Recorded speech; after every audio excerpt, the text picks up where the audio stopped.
Hi hi అండి. ఇప్పుడు ఏపీలో ఎలక్షన్స్ ఉన్నాయి కదా, సో ఏ పార్టీ అధికారంలోకి వస్తుంది అనుకుంటున్నారు? కంపల్సరీ కూటమి అండి.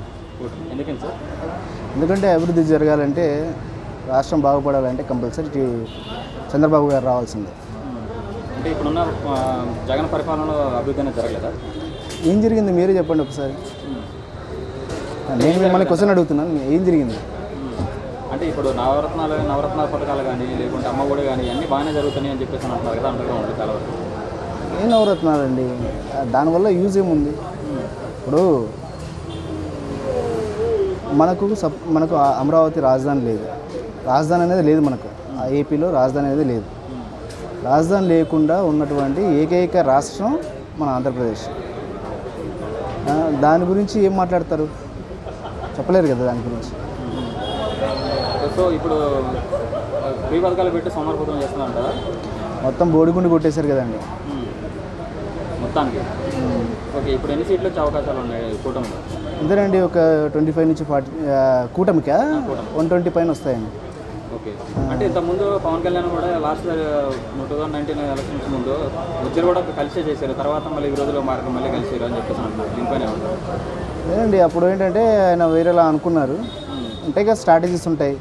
ఒంటరిగా వెళ్ళినా మనం గెలుస్తామనే ఆలోచన ఉంటుంది. లేదు అని తర్వాత ఆయన రిలీజ్ అయ్యారు. ఇలాంటి జగన్ లాంటి వాళ్ళని ఇచ్చేయాలంటే కంపల్సరీగా కలిసి రావాలని ఒక నినాదంతో ముగ్గురు కలిశారు.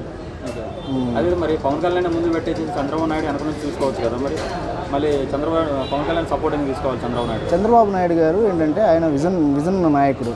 సో ఆయనతో కలిసి రావాలే కానీ పెద్ద అంటే 40 ఇయర్స్ అంటారు కదా, 40 సంవత్సరాలు ఉన్నటువంటి లీడర్షిప్ ఉందన్నమాట ఆయనకి. అలాంటి వాళ్ళతో కలిసి వస్తారు వీళ్ళు. సరే, ఇప్పుడు మళ్ళీ ఎలక్షన్ జరిగిన తర్వాత మళ్ళీ పవన్ కళ్యాణ్ ఒంటరి చేసేస్తాడు చంద్రబాబు నాయుడు, వంటకాడు నక్కలెక్క మొత్తం అన్నీ చేస్తానని చెప్పేసి అంటారు. నిజమే?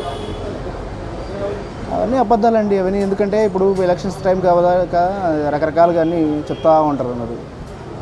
ఓకే, ఇంతకుముందు 20 సీట్లు ఇచ్చేసి ఇప్పుడు 21 సీట్లు తీసుకొచ్చారు. దాంట్లో బీజేపీకి కొన్ని సీట్లు ఇచ్చారు. కొన్ని అలయన్స్లో అలా పోతూ ఉంటాయండి. దాని గురించి ఇంకా చంద్రబాబు నాయుడు కొన్ని సీట్లు తగ్గించుకోవచ్చు కదా, మరి చంద్రబాబు సీట్ తగ్గించుకోవచ్చు. బట్ కాకపోతే ఏంటంటే ఇది చెప్పాను కదా 40 ఇయర్స్, దాదాపుగా 40 ఇయర్స్ పైనే అయ్యింది కదా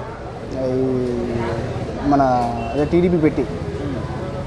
సో వాళ్ళు నమ్ముకున్న ఓట్ బ్యాంక్ కానీ, వాళ్ళకున్నటువంటి కార్యకర్తలు కానీ, వాళ్ళకున్నటువంటి లీడర్స్ కానీ చాలా ఎక్కువ మంది ఉంటారు. సో పవన్ కళ్యాణ్ గారు రాజకీయాల్లో ఉండొచ్చు, బట్ కాకపోతే ఇండస్ట్రీలో ఉంటే ఇంకా బాగుంటుంది. సినిమా ఇండస్ట్రీలో ఉంటే ఇంకా బాగుంటుంది. డెఫినెట్గా గెలుస్తాను. ఎన్ని సీట్లు వచ్చే అవకాశాలు ఉన్నాయి? 21 సీట్లు ఆయనకు వస్తాయండి, దాదాపుగా 15 పైన వస్తాయి అనుకుంటున్నాను. 15 పైన వస్తాయి. ఓకే, ఫైనల్గా 2024 ఏపీ ఎలక్షన్స్లో సీఎం ఎవరు? చంద్రబాబు గారు. Thank you sir. Thank you.